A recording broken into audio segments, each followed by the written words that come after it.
ৰাজপথত স্তব্ধ হৈ পৰিছে যান-বাহন চৰকাৰে ভাড়া বৃদ্ধি কৰাৰ দিশত মাত মতাৰ বাবে এতিয়া শূন্য হৈ পৰিছে পথত যাত্ৰীবাহী বাহনৰ সংখ্যা আৰু যাৰ বাবে এতিয়া দূৰণিবতীয়া যাত্ৰীসকল পৰিছে ভয়াৱহ সমস্যাৰ কবলত হয় মহামাৰীৰ বাবে চৰকাৰে 50% যাত্ৰী লৈ বাহন চলাবলৈ অনুমতি প্ৰদান কৰাৰ পাছতে ভাড়া কিছু পৰিমাণে বৃদ্ধি কৰি পথত চলাই আছিল চালক মালিক পক্ষই যান-বাহন আৰু হেহতিয়াকৈ এই দিশত চৰকাৰে ভাড়া বৃদ্ধি কৰাৰ বাবে মাত মাতি ভাড়া যাত্ৰীৰ পৰা বৃদ্ধি কৰি ললে আইনৰ ফালৰ পৰা দণ্ডনীয় হ'ব বুলি কোৱাৰ পাছতে এতিয়া ব্যক্তিগত যাত্ৰীবাহী বাহন চালক মালিক পক্ষই বন্ধ কৰি দিছে বাহনসমূহ আৰু যাৰ বাবে বাহন চলাচল বন্ধ হোৱাৰ বাবে এতিয়া দূৰণিবতীয়া যাত্ৰীসকল পৰিছে ভয়াৱহ সমস্যা কবলত আৰু ইফালে চৰকাৰে এই নিৰ্দেশনাত আকুজগুজ হৈ থাকিলে অনিৰ্দিষ্ট কাললৈকে অহা কালিৰ পৰা ব্যক্তিগত যাত্ৰীবাহী বাহনসমূহ বন্ধ ঘোষণা কৰিছে মালিক পক্ষই এতিয়া বাছ বিক্ৰমবিলাক যদি নচলে আমি পেছেঞ্জাৰ অভাৱ হ'ব আমাৰ পেছেঞ্জাৰ আমি নাপাম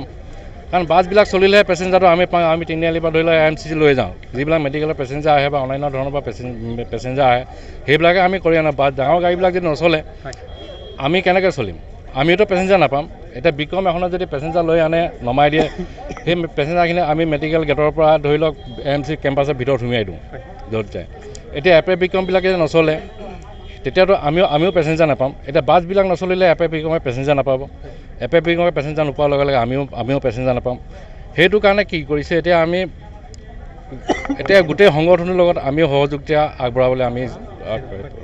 আৰু ইফালে এই সন্দৰ্ভত চৰকাৰে পৰৱৰ্তী সময়ত কেনে নীতি নিৰ্দেশনা জাৰি কৰে ই লক্ষণীয় হৈ ৰব আৰু এইবাবে এতিয়া ভয়াৱহ সমস্যা কবলত পৰিছে দূৰণিবতীয়া যাত্ৰীসকল আৰু এই দিশত চৰকাৰে গুৰুত্ব আৰোপ কৰিবনে ই লক্ষণীয় হৈ ৰব নিউজ ডেস্ক ৰিপৰ্ট RVTV